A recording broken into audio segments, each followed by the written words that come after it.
O Alzheimer pode apagar a nossa memória, mas ele não pode apagar a nossa história, ele não apaga quem nós somos.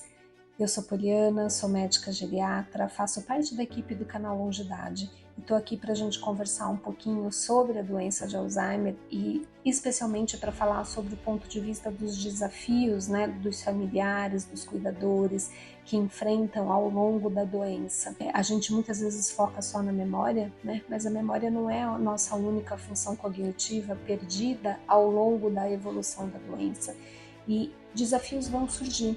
Né, desafios em relação à própria memória, perda de capacidade de executar determinadas tarefas em que a gente tem que auxiliar, alterações de comportamento que às vezes são bastante difíceis de lidar, alterações na comunicação que às vezes nos torna difícil compreender o que a pessoa precisa naquele momento, qual é a necessidade dela em um determinado momento.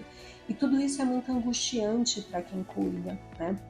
A gente tem algumas publicações voltadas para os cuidadores, que são muito importantes, uma delas, bastante antiga, bastante conhecida, que foi organizada pelo Dr. Paulo Renato Canineu, que foi uma pessoa importantíssima, né, dentro da história da doença de Alzheimer, da Associação Brasileira de Alzheimer, da ABRAS, junto com a Vera Calvila, que é o Você Não Está Sozinho. E a gente tem mais recentemente, também com a organização da Vera Calvila, dessa vez com a Fabiana Satiro, é uma publicação chamada Alzheimer, Conhecer para Cuidar, onde eles abordam um leque de desafios que podem acontecer ao longo da progressão da doença e como os cuidadores podem agir, podem se portar, enfim, para dar um auxílio.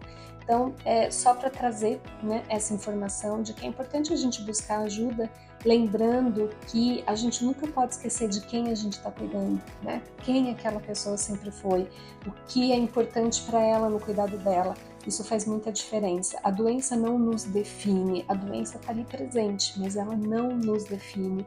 O amor, o cuidado, o respeito, sempre vai estar ali, sempre vai estar fazendo parte desse cuidado. Então, acho que é importante a gente entender que nós podemos ser fonte de conforto, né, para pessoas que enfrentam a doença, seja como paciente, seja como familiar ou cuidador, em momentos difíceis, tá? Compartilhe esse post, espalhe empatia.